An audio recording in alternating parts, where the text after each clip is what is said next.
by reciting a poem. Oh, beloved dentist, your rubber fingers in my mouth, your voice so soft and muffled. Lower the mask, dear dentist. Lower the mask. Okay, in this presentation, I'm going to be putting the right side of your brains through a fairly serious workout. You're going to see a lot of imagery, and it's not always connected to what I'm talking about. So I need you to kind of split your brains in half, let the images flow over one side, and listen to me on the other. So I am one of those people with a transformative personal story. 6 years ago, after 20 years in graphic design and typography, I changed the way I was working and the way most graphic designers work to pursue a more personal approach to my work, with only the humble attempt to simply make a living doing something that I loved. But something weird happened. I became bizarrely popular. My current work seems to resonate with people in a way that has so taken me by surprise that I still frequently wonder what in the hell is going on. And I'm slowly coming to understand that the appeal of what I do may be connected to why I do it. These days I call myself a graphic artist. So where my work as a graphic designer was to follow strategy, my work now follows my heart and my interests with the guidance of my ego to create work that is mutually beneficial to myself and a client. Now, this is heresy in the design world. The ego is not supposed to be involved in graphic design. But I find that for myself, without exception, the more I deal with the work as something of my own, as something that is personal, the more successful it is as something that's compelling, interesting, and sustaining. So I exist somewhat outside of the mainstream of design thinking. Where others might look at measurable results, I tend to be interested in more ethereal qualities like, does it bring joy? Is there a sense of wonder? And does it invoke curiosity? This is a scientific diagram, by the way. I don't have time to explain it, but it has to do with DNA and RNA. So I have a particular imaginative approach to visual work. The things that interest me when I'm working are visual structure, surprise, and anything that requires figuring things out. So for this reason, I'm particularly drawn to systems and patterns. I'm going to give you a couple of examples of how my brain works. This is a piece that I did for The Guardian newspaper in the UK. They have a magazine that they call G2. And this is for their puzzle special in 2007. And puzzling it is. I started by creating a series of tiling units. And these tiling units I designed specifically so that they would contain parts of letter forms within their shapes, so that I could then join those pieces together to create letters and then words within the abstract patterning. But then as well, I was able to just flip them, rotate them, and combine them in different ways to create either regular patterns or abstract patterns. So here's the word puzzle again. And here it is with the abstract surrounding. And as you can see, it's extremely difficult to read. But all I have to do is fill certain areas of those letter forms, and I can bring those words out of the background pattern. But maybe that's a little too obvious. So then I can add some color in with the background and add a bit more color in with the words themselves. And this way, working with the art director, I'm able to bring it to just the right point that it's puzzling for the audience. They can figure out that there's something they have to read, but it's not impossible for them to read. I'm also interested in working with unusual materials and common materials in unusual ways. So this requires figuring out how to get the most out of something's innate properties and also how to bend it to my will. So ultimately, my goal is to create something unexpected. To this end, I have worked in sugar for Stefan Seidmeister, 3-time TED speaker. And this project began essentially on my kitchen table. I've been eating cereal for breakfast all of my life, and for that same amount of time I've been spilling sugar on the table and just kind of playing with it with my fingers. And eventually I used this technique to create a piece of artwork, and then I used it again to create 6 pieces for Stefan's book, Things in My Life I've Learned So Far. And these were created without sketches, just freehand by putting the sugar down on a white surface and then manipulating it to get the words and designs out of it. Recently, I've also made some rather highbrow Baroque borders out of lowbrow pasta. And this is for a chapter that I'm doing in a book, and the chapter is on honor. So it's a little bit unexpected, but in a way it refers to the macaroni art that children make for their parents, or they make in school and give to their parents, which is in itself a form of honor. This is what you can do with some household tinfoil. Okay, well, it's what I can do with some household tinfoil.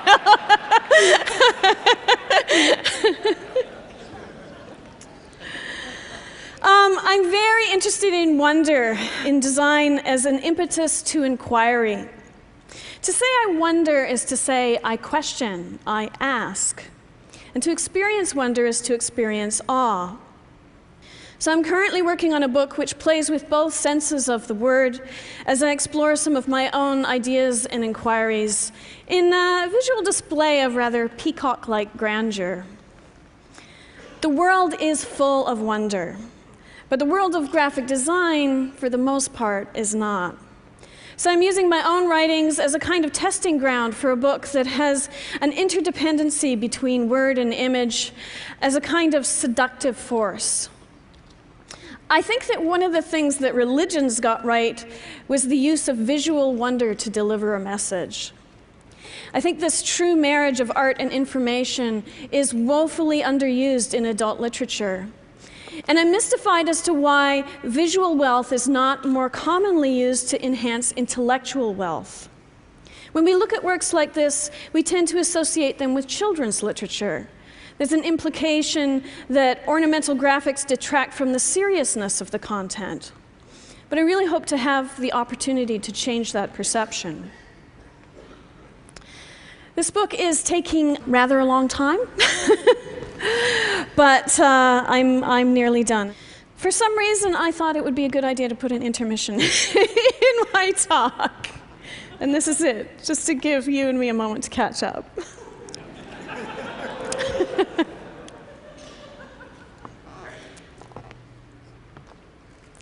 So I do these Valentines. I've been sending out Valentines on a fairly large scale since 2005. These are my Valentines from 2005 and 2006. And I started by doing just a single image like this and sending them out to each person. But in 2007, I got the cockamamie idea to hand draw each Valentine for everyone on my mailing list. I reduced my mailing list to 150 people. And I drew each person their own unique Valentine and put their name on it and numbered it and signed it and sent it out. Believe it or not, I devised this as a time-saving method. I was very busy in the beginning of that year, and I didn't know when I was going to find time to design and print a single Valentine. And I thought that I could kind of do this piecemeal as I was traveling. It didn't exactly work out that way.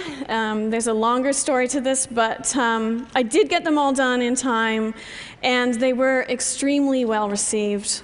I got an almost 100% response rate. And those who didn't respond will never receive anything from me ever again.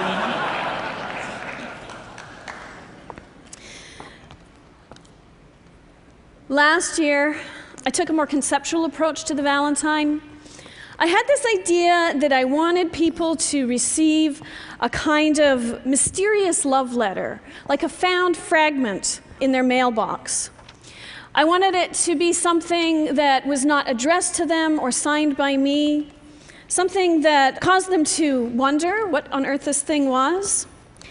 And I specifically wrote 4 pages that don't connect. There were 4 different versions of this. And I wrote them so that they begin in the middle of a sentence and in the middle of a sentence. And they're on the one hand universal, so I avoid specific names or places, but on the other hand they're personal. So I wanted people to really get the sense that they had received something that could have been a love letter to them. And I'm just going to read one of them to you. You've never really been sure of this, but I can assure you that this quirk you're so self-conscious of is intensely endearing. Just please accept that this piece of you escapes with your smile, and those of us who notice are happy to catch it in passing. Time spent with you is like chasing and catching small birds, but without the scratches and bird shit. That is to say, your thoughts and words flit and dart, disconcertingly elusive at times, but when caught and examined, ah, such a wonder, such a delightful reward. There's no passing time with you, only collecting. The collecting of moments with the hope for preservation and at the same time release. Impossible? I don't think so. I know this makes you embarrassed. I'm certain I can see you blushing. But I just have to tell you because sometimes I hear your self-doubt, and it's so crushing to think that you may not know how truly wonderful you are, how inspiring and delightful, and really, truly the most completely...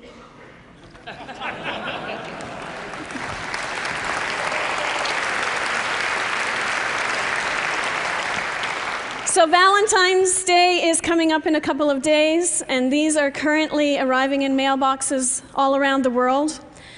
This year I got what I really have to say is a rather brilliant idea to laser cut my Valentines out of used Christmas cards. So I solicited friends to send me their used Christmas cards, and I made 500 of these. Each one of them is completely different. I'm just really, really thrilled with them. I don't have that much else to say, but they turned out really, really well. I do spend a lot of time on my work. And one of the things that I've been thinking about recently is what is worthwhile? What is it that's worth spending my time on and my life on in this way? Working in the commercial world, this is something that I do have to struggle with at times. And yes, sometimes I'm swayed by money. But ultimately, I don't consider that a worthy goal. What makes something worthwhile for me is the people I work for or with, the conditions I work under, and the audience that I'm able to reach. So I might ask, who is it for, what does it say, and what does it do? You know, I have to tell you, it's really difficult for someone like me to come up on stage at this conference with these unbelievably brilliant minds who are thinking these really big picture, world-changing, life-changing ideas and technologies. And it's very, very common for designers and people in the visual arts to feel that we're not contributing enough. Or worse, that all we're doing is contributing to landfill. Here I am, I'm showing you some pretty visuals and talking about aesthetics. But I've come to believe that truly imaginative visual work is extremely important in society.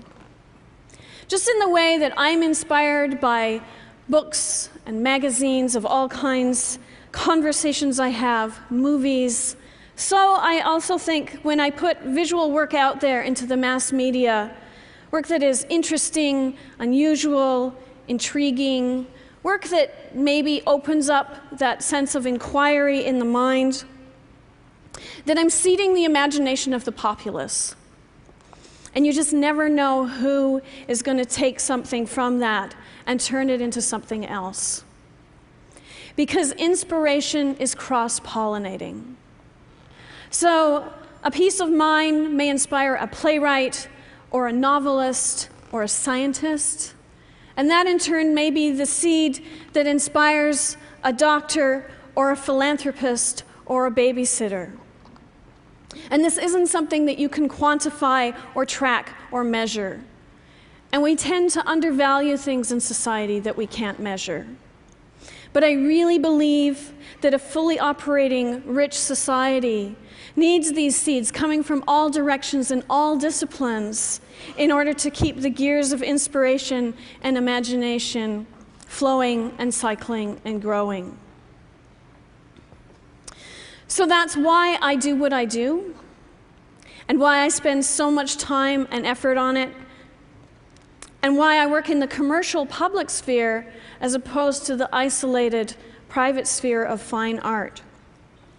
Because I want as many people as possible to see my work, notice it, be drawn into it, and be able to take something from it.